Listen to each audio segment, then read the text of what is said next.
여러분, 고1이 공부를 열심히 해야 돼요? 고3이 공부를 열심히 해야 돼요? 둘 다 열심히 해야지. 근데 제가 물어보는 질문의 의도를 아시죠? 고3이 되면 더 열심히 공부를 해야 돼요. 자, 사도행전에 보면은 어떻게 이렇게 예수님을 믿을 수 있을까 했던 초대교회의 성도들의 모습이 나옵니다. 매를 맞고 나오는데도 사도들이 기뻐하면서 나옵니다. 사람이라는 것은 자기가 잘못해 놓고 혼이 나도 씩씩거리는 것이 사람인데 어찌된 일인지 초대교회 성도들의 모습은 매를 맞고 핍박을 받고 자기가 그렇게 불이익을 까닭없이 당했음에도 불구하고 참는 것도 대단한 일인데 기뻐했다. 우리 중에 그런 분 있나요? 많지 않습니다. 근데 초대교회는 거의 다 그렇게 예수를 믿었습니다. 그러면 따져봅시다. 수능 일자는 11월 14일로 딱 정해져 있어요, 올해. 그럼 고3이면 더 열심히 해야 돼요. 예수님의 재림의 날짜는 정해져 있어요. 우리가 모를 뿐이지. 하나님의 정한 날이 있어요. 반드시. 그러면 초대교회 성도들이 재림이 가까워요? 우리가 재림이 가까워요? 우리가 고3이에요, 지금. 우리가. 그런데 어찌된 일인지 사도행전 읽으면서도 우리는 자극을 받지 않아요. 이들은 당연히 그렇게 예수 믿는 사람들인 것 같고 오늘 우리가 나태하게 예수 믿고 안일하게 믿고 타협하는 것은 그것 또한 당연하게 받아들이고 있다 이겁니다. 속고 있는 겁니다. 큰일 난 겁니다. 잘못된 겁니다. 이대로 이 모습 가면 하나님이 그거 참고하셔서 감안해서 우리를 구원하실까요? 그렇지 않습니다. 때가 될수록 우리는 더 깨어 있어야 됩니다. 그런데 어찌된 일인지 정반대 현상이 일어나는 아이러니 속에 살고 있다. 여러분, 영적인 것은 전쟁입니다. 예수님도 전쟁하시다 가신 거예요. 근데 예수님이 승리하셨어요. 그래서 마지막 십자가에 달리실 때 무슨 말 하셨느냐? 다 이루었다. 테텔레스타이. 내가 값을 지불해줬다. 빚을 갚고 간다. 그랬단 말이에요. 인류의 죄의 빛을 내가 다 갚고 간다. 여러분, 인생들의 그 죄의 빛을 갚기 위해서 예수님이 얼마나 치열하게 싸우셨어요. 모욕을 참으시고 십자가를 참으시고 그 고통을 참으신 그 여정이 싸움이었단 말이에요. 바울도 믿음을 지키기 위해서 싸웠다고 그랬어요. 내가 선한 싸움을 싸웠다. 그러면 우리도 역시 동일하게 지금 싸움의 연장선상에 있는 것입니다. 여러분이요, 깨어 일어나야 되는데 우리는 유람선 타고 구경하는 사람들이 아니에요. 지금 우리는 지금 전투 함정에 타 있는 사람이에요. 유람선에 타 있으면 늦잠 자도 돼요. 유람선에 타 있으면 성질 부려도 돼요. 유람선에 타 있으면 오늘 컨디션 안 좋다고 밖에 나가서 구경 안 해도 되는 거예요. 누구 욕할 사람 하나 없어요. 자기가 그렇게 한다는데 뭐. 그러나 전투 함정은 그렇지 않아요. 오늘 내가 기분 나빠서 총 안 들겠다? 안 되는 거예요. 오늘 내가 컨디션이 안 좋아서 훈련 못 받겠다? 안 되는 거예요. 우리가 주님 안에서 지금 유람선에 타서 유유자적 떠들고 다닐 때가 아니고 영적으로 전투 함정에 탔다는 사실을 여러분의 가정에 아무 문제가 없어도 여러분 자녀들이 지금 잘 크고 있어도 여러분의 생애 위기가 없어도 영적으로는 이런 위기의식과 전투의식을 가지고 우리가 이 말세를 살아가도 마지막에 승리할까 말까 하는 것이 거대한 이 세상의 죄라고 말입니다. 근데 우리가 나태해서 어떻게 이길 수 있겠어요? 우리는 반드시 승리해야 됩니다. 계획적이시고 지혜로우셨던 주님이 우리를 그냥 내버려 두지 않습니다. 구하와 같이 너희를 버려두지 않겠다. 그래서 올라가시면서 승천하셔 가시면서 우리 인류에게 주신, 믿는 자들에게 주신 세 가지의 특별한 유산이 있다고 그랬어요. 첫째는 보혜사 성령님을 보내신다. 두 번째, 말씀을 주셨다. 세 번째, 그 말씀을 선포하는 교회를 주셨다. 내가 교회를 세우리니 이 교회 위에 내가 내 이 교회를 통하여 음부의 권세를 이기도록 하겠다. 주님이 그랬단 말이지요. 근데 우리나라 속담에 구슬이 서말이라도 깨어야 된다. 그렇지 않은 필요가 없다. 우리에게 하나님께서 세 가지 유산을 주신 것은 구슬과 같아요. 우리에게 성령 주셨지요. 우리에게 교회를 주셨지요. 우리에게 말씀을 주셨지요. 근데 이것을 믿음으로 취할 때 내 것이 되는 거예요. 성령님을 주셨는데 받지를 않아. 구하지를 않아. 그럼 의미 없잖아요. 그래서 오늘 남겨진 유산 두 번째 시간, 주님이 주신 이 값진 유산들을 어떻게 하면 실제적으로 우리 것으로 취하여 악한 마귀를 이길 수 있는, 이 세상을 이길 수 있는 강력으로 사용할 수 있는가, 이것에 대한 오늘 묵상을 해보고자 합니다. 우리 하나님께서 주신 이 값진 유산에 대하여 첫 번째로 우리가 어떤 반응을 보여야 되냐면, 첫째로 믿음으로 반응해야 돼요. 믿음으로. 성경은 믿음을 단순히 어떤 존재를 신뢰하는 정도 그렇게 말하고 있지 않아요. 오늘 본문 히브리서 11장은 아시는 대로 믿음장이라고 합니다. 믿음으로, 믿음으로, 믿음으로. 이 말이 계속 반복되고 있습니다.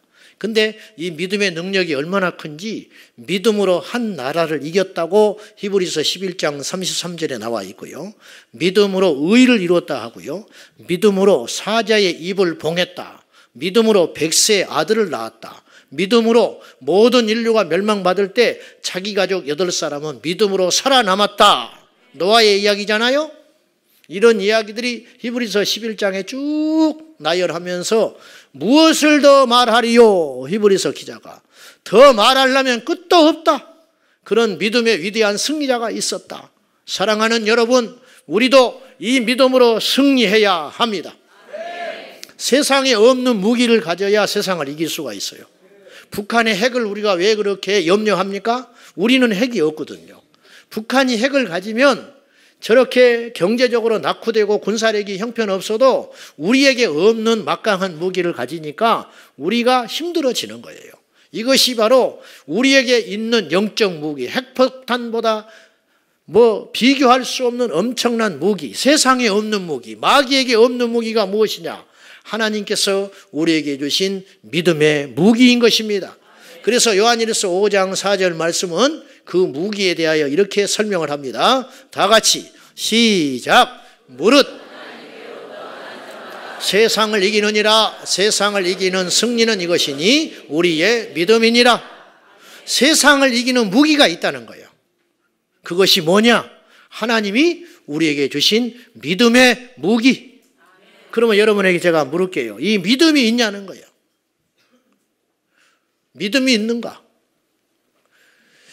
갑자기 이 질문을 받으면 당황해요. 믿음이 있습니다. 그러면 교만한 것 같고, 그 믿음의 열매가 뭐냐고 물어보면 마땅히 내놓을 게 없고, 나 믿음이 부족해요. 없어요. 그러면 그동안 뭘 믿어왔냐고 그럴 것 같고. 물을게요. 믿음이 있습니까?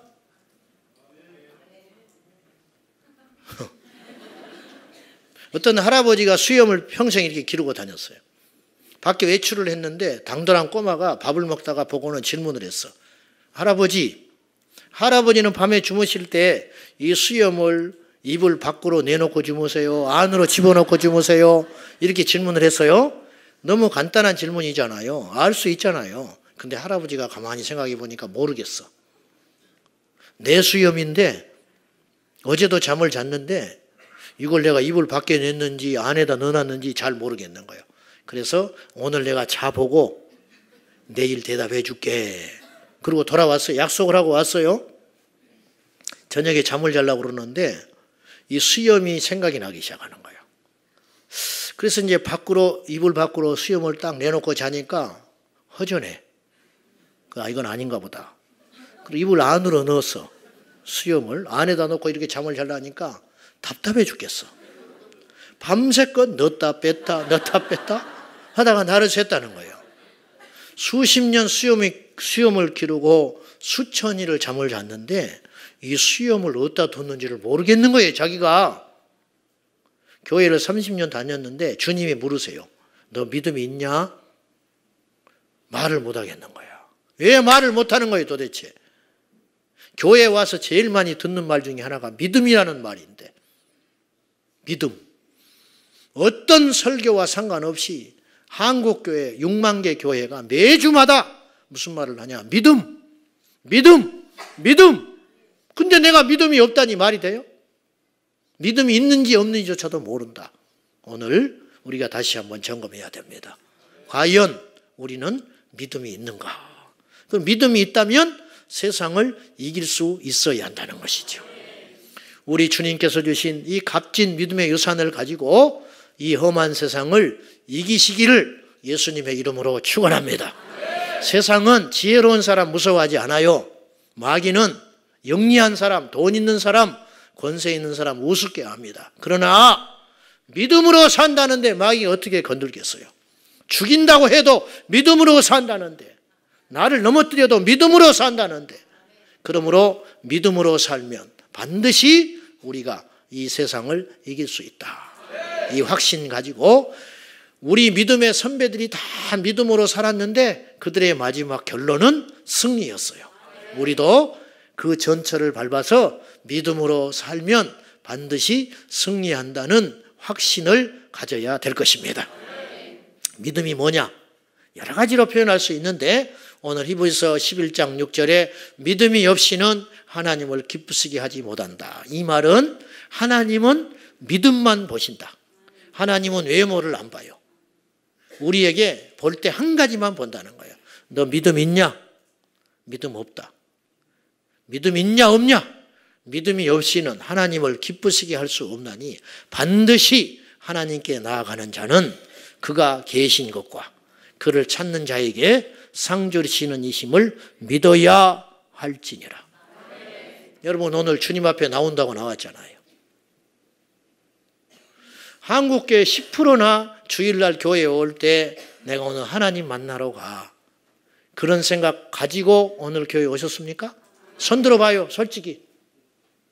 솔직히 해야 돼. 혼내는 게 아니에요. 말투가 이래. 오늘 내가 오늘 예배에 나올 때 하나님 만나러 온다. 그런 생각 가지고 온 분 손 들어봐요. 이분들은 찬양하러 왔어. 찬양. 샤론 찬양대는 오늘 찬양대 하러 왔다니까요. 나도 모르게 그런 생각을 하는 거예요. 속고 있는 거예요. 내가 오늘 뭐 하러 왔을까? 나 설교하러 왔네. 틀린 거예요. 내가 지금 설교하러 온다면 나는 가짜라니까. 나는 하나님 만나러 와야 했어요.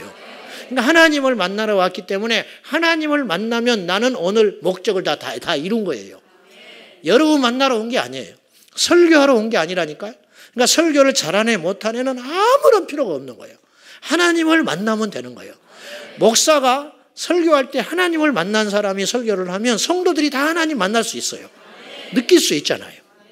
여러분 예배하러 올 때 하나님 만나러 와야지. 봉사하러 왔다? 봉사는 잘할지 몰라요. 근데 봉사만 주야장창 수십 년 하고 있는 거예요. 근데 하나님을 만난 적이 없어. 그러니 속은 항상 비어 있는 거죠. 큰일 납니다. 큰일 나. 여러분 속지 마세요. 잊지 마세요. 우리가 하나님께 나올 때 집에서 예배를 드릴 때도 마찬가지고 가정 예배를 드릴 때 얘들아 예배 드리자. 그냥 이놈 변화시키기 위해서 예배 드리는 거예요.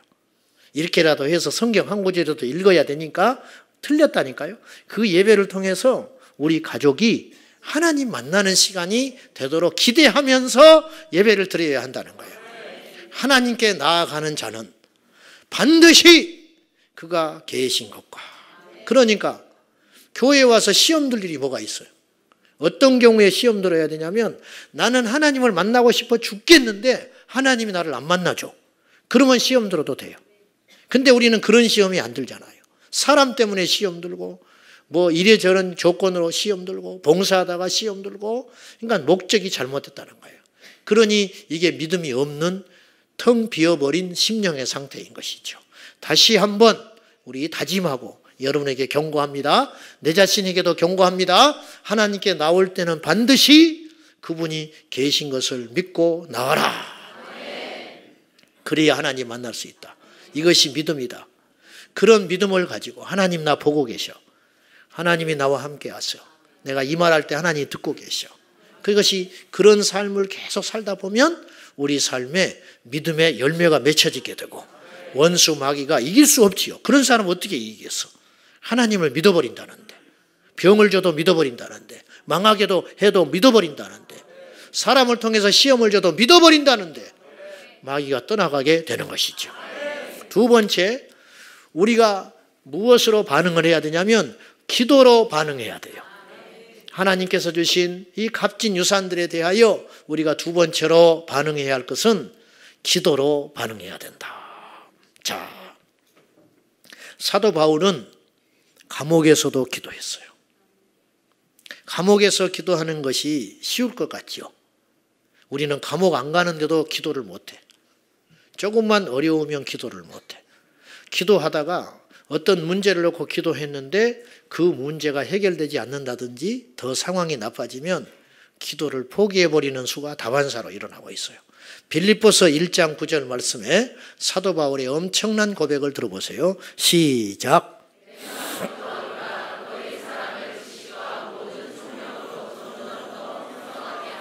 아멘. 성전에서는 다 기도합니다, 여러분. 교회 와서 예배드리기 전에 다 기도해요. 진짜든 가짜든 기도할 수 있어요. 밥 먹을 때 다 눈 감고 기도할 수 있어요. 예수를 믿는다면. 근데 지금 사도 바울이 빌립보서를 쓸 경우가 언제냐면 로마 감옥에 있는 겁니다. 로마 감옥에 있는 바울이 뭐라고 하냐면 내가 기도하노라. 그러니까 이 기도는 진짜 기도예요. 성전에서 기도하는 건 사람들을 의식하고 하는 기도일 수도 있어요. 감옥에서 혼자 외로이 지하 감방에서 착고가 지어진 상태였는데 바울은 내가 기도하노라. 그러니까 이 사람의 이분의 기도는 진짜 기도지요. 여러분, 감옥에서도 기도했던 바울.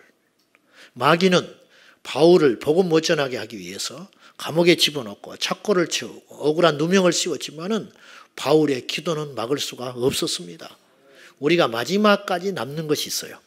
기도입니다. 어떤 분하고 제가 통화를 오랫동안 하면서 이 어수선한 이 세상에 대해서 참 아픈 이야기를 쭉 하다가 마지막 결론, 그분이나 저나 동감하는 거, 이분이 이렇게 이야기하더라고요. 결국은 기도밖에 없네요, 그러더라고. 결국은 기도밖에 없어요. 우리가 행동하고 우리가 나서고 우리가 뭘 어떻게 하고 결국 남는 것은 기도밖에 없네. 그래서 저도 공감하고 전화를 끊었는데 그 말이 계속 내 귓전에 울리는 거예요. 기도밖에 없네요. 기도밖에 없네. 기도만 있네. 기도가 있었네. 기도나 남아 있었네. 기도가 있었던 거예요. 기도가. 여러분, 우리에게는 기도가 있어요. 예수님의 이름으로 기도할 수 있는 특권을 가진 거예요. 근데 우리가 속아가지고 기도를 짐으로 여기는 거예요. 짐. 기도를 안 해요. 기도를 힘들어해요. 기도를 버거워해. 왜냐? 기도가 어렵다는 거예요. 기도가 어려운 것인가요? 이건 사단에게 속는 거라는 거예요. 기도가 왜 어려워? 주님께서 우리에게 기도하면 들어주신다고 했는데 만물을 여는 열쇠인데 천국의 문을 여는 열쇠가 기도인데 예수의 이름으로 기도하면 너희가 지금까지는 구하지 않았다. 근데 이제는 구해라. 이 말은 이 시간 이후로 나를 믿는 모든 자는 기도할 수 있다. 구약의 그 선지자들과 대단한 믿음의 사람들도 예수님의 이름으로는 구하지 못했어요. 아브라함도 예수님의 이름을 몰랐어요. 모세도 예수님의 이름으로 기도하지는 못했어요. 그러나 이제 너희가 지금까지는 구하지 않았으나 이제는 구하라. 내 이름으로 구하라. 그리하면 내가 시행하리니 주님이 보증하신 거예요. 내 이름으로 기도하라. 내가 행할 거야. 어떤 기도 제목도 상관없어. 누가 기도해도 상관없어. 내 이름으로 기도하면 내가 시행하리니. 할렐루야. 기도하면. 다니엘이 모함에 빠졌습니다. 없어진 이스라엘에서 포로로 잡혀오니까 승승장구하여 왕 밑에의 왕의 신임을 절대적으로 받는 총리 대신이 됐으니 그 본토배기 사람들이 그냥 둘 리가 없는 거예요. 온갖 흠을 다 잡으려고 했지만 흠 잡을 게 없는 거예요. 다니엘이 다 깨끗해. 근데 유독 다니엘을 하나 걸고 넘을 수 있는 것이 하나 생겼어요. 그건 뭐냐? 다니엘이 기도하는 사람이다. 그러므로 그가 믿는 신에게 기도하지 못하게 해야겠다. 그래가지고 이들이 술수를 써가지고 앞으로 30일 동안 왕 외에 다른 이에게, 다른 신에게 기도를 하면 그 사람을 사자굴에 집어넣읍시다. 다리오 왕이 싫을 리가 없는 거예요. 자기를 높여주니까. 그래서 도장을 딱 찍어줬네. 알고 봤더니 다니엘 한 사람을 잡아넣기 위한 술책이었어요. 근데 보세요. 이 이방의 정적들이 다니엘의 기도를 인정하는 걸 보세요. 다니엘은 반드시 기도한다. 30일을 참을 사람이 아니라는 거예요. 그날로 여지없이 다니엘은 알고도, 의인이 찍힌 것을 알고도, 내가 이렇게 기도하면 어떠한 고통이 있다는 걸 알고도 전에 하던 대로 예루살렘을 향하여 창문을 열어놓고 그 바쁜 분이 하루에 3번씩 하나님께 기도하며 감사하였더라. 이것이 다니엘서 6장 10절 아니에요? 이게 놀라운 거예요. 다니엘은 어떤 경우가 있어도 기도할 사람이다. 이걸 주변에 이 신뢰를 줬다는 게 엄청난 믿음이라는 거예요. 다른 사람들이 우리를 볼 때 그렇게 생각할까요? 기도를 도대체 어느 정도 해야 이런 신뢰를 줄 수 있는 거예요. 저 사람은 끝날 사람, 이제 끝났다. 이 시험 들었다. 저 사람은 꼬꾸라질 사람이다. 저 사람 이제 삐져서 또 입 대빨 나와서 다닐 사람이다. 저거 또 동네방네 시끄럽게 생겼네. 저거 건드려 놨어. 그런 인식을 주고 있습니까? 저것도 며칠 동안 밥 안 먹게 생겼네. 저것도 봉사 안 하게 생겼네. 그런 인식을 주고 계세요? 그러면 우리의 기도는 가짜라는 거예요. 저분이 저런 시련을 만났지만은, 저렇게 오해를 받고 있지만 저분은 틀림없이 내일 새벽부터 기도할 사람이야. 틀림없다. 내기할까? 오늘 저녁에 사람 기도하러 온다? 교회에? 그러한 믿음을 줄 수는 없을까요? 도대체? 우리 교회에 몇이나 될까? 그런 사람이. 그런 여러분 되세요. 그래야 세상 이기는 거예요. 그래야 하나님이 우리에게 주신 값진 유산들이 능력을 발휘하게 되는 거예요. 믿음으로 반응을 해야 역사가 일어나지요. 손뼉도 마주쳐야 소리가 나지. 주님이 아무리 우리에게 귀한 걸 주시면 뭐합니까? 우리가 믿음으로 취하지를 않는데 기도로 취하십시오. 기도의 능력을 믿는 저와 여러분 꼭 되시기를 예수님의 이름으로 축복합니다. 마지막으로 우리가 반응해야 할 것이 있어요. 그것은 서로 사랑하는 거예요. 자, 마지막 날 말세를 만날 때 우리가 어떻게 해야 되나? 2가지를 하라고 성경은 이야기해요. 말세를 만난 자들이요 반드시 2가지를 잊지 말고 시행하거라. 베드로전서 4장 7절과 8절입니다. 다 같이 시작. 만물의 마지막이 가까이 왔으니 그러므로 너희는 정신을 차리고 근신하여 기도하라. 무엇보다도 뜨겁게 서로 사랑할지니 사랑은 허다한 죄를 덮느니라. 2가지 하라는 거예요. 만물의 마지막이 가까이 왔다. 2000년 전에 베드로가 이야기했어요. 그러면 그들이 생각하는 마지막과 우리가 지금 생각하는 마지막은 2000년의 시간이 흘렀기 때문에 더 급해야 된다니까요. 그들에게도 마지막이었대. 그런 종말 신앙, 종말 의식, 2000년 전 성도들도 마지막이라고 생각하고 예수 믿었어요. 우리는 얼마나 더 큰 마지막에 살고 있는 거예요. 만물의 마지막이 다 끝이 왔다. 그러므로 너희는 정신을 차리고 다른 데 눈 돌리지 말고 헛된 소리 하지 말고 정신을 가득 차리고 무엇보다 기도해야 된다. 그리고 나서 더 중요한 것, 무엇보다도 더 중요한 것, 서로 뜨겁게 사랑하라.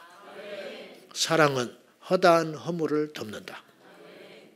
이 말씀을 생각해 보니까 큰 반성이 일어나요. 우리는 누가 이렇게 허물이 딱 드러나면 우리가 흥분합니다. 와, 어떻게 저럴 수 있지? 집사가 저래? 응? 저러고도 예수를 믿었대? 우리가 막 그러잖아요. 인간도 아니다. 그런 이야기 하지요? 목사가 그럴 수 있대? 장로가 그랬대? 장로가? 야야, 아무개 집사가 그랬다네? 우리가 그런 생각 하잖아요. 근데 성경과 반대예요. 성경은 무슨 말을 하고 있냐면 그 사람의 죄가 크든 작든지 간에 문제는 그 사람의 죄가 커 보이는 이유는 뭐냐면 우리가 덮는 능력이 부족하다는 거예요. 즉 사랑의 보자기가 작아. 사랑의 보자기가 넓고 크다면 그 사람의 허물이 아무리 커도 덮을 수 있는 사랑을 가져야 된다. 근데 우리는 사랑의 보자기가 너무 적은 거예요. 그래서 어떤 것은 덮어줘. 근데 큰 것은 못 덮어. 그러니까 이건 사랑이 아니라는 거예요. 절대로 아니라는 거예요. 어느 목사님이 예배를 잘 드리더니 예배 끝나고 광고 시간에 폭탄 선언을 했어요. 여러분, 저는 오늘로 교회를 사임하겠습니다. 내가 한 거 아니에요? 또 졸고 있다가 그것만 듣고 있다? 다음 주에 오면 사임했는데 왜 왔냐고 또 그래요.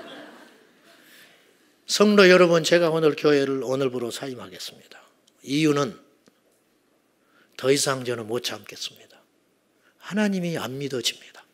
이래버렸네? 하나님이 안 믿어진대. 하나님이 안 믿는데 목사가 됐어. 하나님이 안 믿는데 노력을 했어요. 목회를 하면 수없이. 근데 더 이상은 못 참겠어. 더 이제 숨기지를 못하겠어. 안 믿어진대. 안 믿어진 하나님을 자기는 더 이상 설교할 수 없는 거야. 여러분을 더 속일 수 없습니다. 그래서 그만두겠습니다. 보통의 경우라면 이런 일이 생기면 교회가 발칵 뒤집힙니다. 난리 납니다. 입에 거품 물고 우리가 속았다. 우리가 저런 사람을 우리가 지금까지 목사로 인정했다니 큰일 날 뻔했다. 이를 갈면서 뭐냐고 막 난리 날 거예요. 근데 그날 오후에 사택으로 장로님들이 찾아왔어요. 그래서 이렇게 말을 했어요. 목사님, 용기가 참 대단하십니다. 저희가 의논을 했습니다. 1년간 휴가를 드리겠습니다. 1년 동안 하나님을 만나십시오. 기도원을 가시든 금식을 하시든 여행을 가시든 1년간 휴가를 드릴 테니까 하나님을 1년 동안 꼭 만나고 오십시오. 저희는 성도들과 함께 목사님을 위해 기도하며 기다리겠습니다. 여러분 그렇게 할 수 있어요? 조금만 그러면 난리가 나네. 꼭 닭장에 있는 닭들처럼. 닭장에 있는 닭 하나가 상처가 나잖아요. 그러면요, 닭들이 쫓아다니면서 그 상처난 부위를 계속 짜버려요. 그래서 결국은 죽여버려. 인간과 짐승의 차이가 뭔지 아십니까? 사자는요, 새끼가 병신으로 태어나면요, 낭떠러지에서 던져버려요. 사자는 거두질 않아요. 독수리는 현찮은 새끼는 둥지에서 입으로 물고 떨어뜨려 버린다고 그래요. 죽어버리라고. 거둘 수가 없어. 그러나 인간은 그렇지 않아요. 나는 자식을 흉보는 부모를 사실은 많이 못 봤어요. 봐도 흉도 이런 걸 봐. 이놈은 왜 성질이 지라 같은지 몰라. 그거는 기준이 애매하잖아. 얘는 왜 이렇게 게으른지 몰라. 이런 흉은 봐요. 근데 이런 흉은 안 봐. 우리 애가요, 남자를 만나가지고 임신을 해버렸네.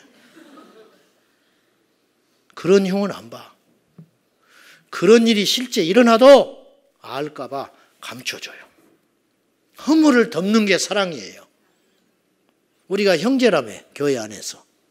형제 자매라면서 드러나면 그 다음날로 온 교인이 다 알아버려. 덮질 않아. 덮질 않아.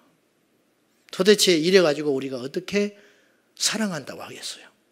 이런 힘을 가지고는 세상을 못 이긴다는 거예요. 너희가 서로 사랑하면 이로써 세상이 너희가 내 제자인 줄 알리라. 율법에 원수를 미워하라고 했다. 그러나 나는 너희들에게 새 법을 준다. 원수를 사랑하라. 원수를 사랑하라. 원수를 사랑하고 너희를 박해하는 자를 위해서 기도하거라. 주님이 그러셨어요. 이렇게 한즉 너희가 하늘에 계신 하나님 아버지의 자녀가 되리라. 이거 중요한 이야기입니다. 원수를 사랑하고 박해하는 자를 위해서 기도할 때 우리가 어떻게 되냐면 하나님의 자녀가 된대요. 성경 공부해서 하나님 자녀 되는 게 아니에요. 세례 받아서 하나님 자녀가 되는 게 아니에요. 목사, 선교사가 되어서 하나님 자녀 되는 거 아니에요. 원수를 사랑하고 너희를 박해하는 자를 위해서 기도할 때 너희가 하나님의 자녀가 되느니라. 너희를 사랑하는 자를 사랑하면 무슨 상이 있겠느냐? 세리들도 그렇게 한다. 너희 형제에게만 무난하면 너희가 남보다 나은 것이 무엇이냐? 이방인들도 그렇게 한다. 그러니까 우리를 사랑해 주는 자만 사랑하고 우리가 친한 사람에게만 가깝게 인사를 하고 친하게 지내는 것은 믿음과 하등 상관이 없는 일이다. 하나님을 믿지 않는 자들도 다 그건 본능적으로 해. 그러면 하나님을 믿는 믿음이 있다는 것은 무엇을 의미하냐면 원수를 사랑하는 거야. 박해하는 자를 위해서 축복 기도를 해주는 거야. 로마서 12장에 무슨 말을 했냐면 네 원수가 줄이거든 먹을 걸 줘라. 네 원수가 마실 것이 없거든 물을 주거라. 저는 그런 것 같아. 원수가 줄였다. 잘 됐다. 언젠가는 너에게 그런 날이 올 줄 알았어. 주여 감사합니다. 응답해 주셔서 감사합니다. 우리가 그럴지 몰라요. 근데 성경은 우리에게 그렇게 말하고 있지 않아요. 네 원수가 줄이거든 먹을 것을 빨리 갖다 주고 목말라 죽어가든 마실 물을 주어라. 그리함으로 그의 머리에 숯불을 올리게 되리라. 이 말이 무슨 말인지 아세요? 숯이 올라서 얼굴이 벌겋게 달궈져서 부끄럽게 만든다는 거예요. 우리가 원수를 사랑하면 그 원수가 하나님 앞에서 부끄럼 당하는 날이고 이것이 진짜 복수라는 거예요. 원수를 사랑하는 게 진짜 복수야. 원수를 축복하는 게 진짜 복수야. 미워하는 것은 복수가 아니에요. 이게 하나님의 원리라는 거예요. 사랑하는 여러분, 우리가 배신당할지언정 배신하지 말고 절대로, 그리고 우리가 박해를 받을지언정 박해하지 말고 미움을 받을지언정 미워하지 말자. 여러분, 밝혀서 뭐 할 겁니까? 따져서 뭐 할 건데? 누가 그 말했어? 그래, 누군가 했겠지. 처음 했던 사람이 있겠지. 그래, 잡아서 뭐 할 건데? 응? 나 못 참아, 더 이상은. 그래, 오해 풀어서 뭐 할 건데? 나를 욕하는 사람 잡아내서 뭐 할 건데? 뭐가 남는데? 생명은 그런 것이 아니에요. 다 죽어요. 너희가 피차 물고 먹으면 망하리라. 무는 사람이 이기는 게 아니에요. 물리는 사람만 죽는 게 아니에요. 결국은 다 죽게 되는 거예요. 그런 어리석은 우를 범하지 말고 서로 사랑해야 됩니다. 마귀의 계략이 안 보이세요? 지금 한국교회를 갈라놓고 있는 계략을 안 보이세요? 이 나라를 두 쪽 내고 있는 게 안 보이세요? 광화문파, 서초구파. 안 보이십니까? 한국교회 교단이 100개가 넘습니다. 얼마나 더 갈라져야 돼요? 얼마나 좌우로 더 이렇게 싸워야 됩니까? 누군가 책임져야지요. 지도자가 책임져야 돼요. 왜 이 나라를 이렇게 갈라놓는 거예요? 교회가 두 쪽 났어요. 누가 책임져야 돼요? 목사가 책임져야 되는 거예요. 왜 이렇게 갈라놓는데 도대체? 한 가정이 형제간에 불화가 일어났어요. 누가 책임지는 것인데? 아비가 책임져야지요. 며느리 둘인데 며느리 둘이 갈라놨어. 누가? 시어머니가 책임져야지요. 왜 갈라놓는데? 이게 마귀의 술책인 거 모르세요? 사랑하는 여러분, 옳고 그름 따지지 마세요. 사랑하면 되는 거예요. 옳고 그름 따져서 뭐 할 건데? 다 죽어버린 다음에 나 하나 살면 뭐가 좋은데? 다 죽이지 마세요. 살리는 게 하나님의 역사예요. 살리는 게 복음이에요. 살리는 게 하나님 원리예요. 살려내는 자가 돼야 됩니다. 사랑하는 여러분, 원수도 사랑하라고 그랬어요. 원수도. 힘들지만은 가장 마지막에 남는 것은 그거예요. 사랑. 힘들지만 마지막에 남는 것은 그거밖에 없어요. 인생 짧습니다. 나 길게 안 살아봤지만 인생 짧은 것 같아. 금세 찬바람 나잖아요. 금세 아무것도 아니야. 마지막에 남는 것은 사랑의 흔적만 남는다는 거 꼭 기억하시고, 이걸 교훈으로만 듣지 마세요. 감정으로만 들으면 안 돼요. 하나님의 원리로 들으셔야 돼요. 너희가 서로 사랑하라. 피차 서로 뜨겁게 사랑하라. 기도하겠습니다. 하나님 아버지, 믿음과 기도와 사랑으로 이 약한 풍진 세상을 만났지만은 승리하는 우리 모두가 되게 하여 주옵소서. 아직도 우리 중에 미워하는 사람이 있습니까? 따지고자 하는 사람이 있습니까? 그러면 무엇하겠습니까? 사랑하게 하옵소서.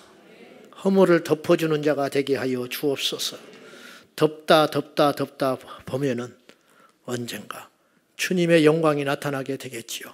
아버지 하나님, 욕을 먹어도 욕하지 않게 하시고 핍박을 받아도 반항하지 않게 하시고 하나님 앞에 믿음으로 견디게 하여 주옵소서. 예수님의 이름으로 기도하옵나이다.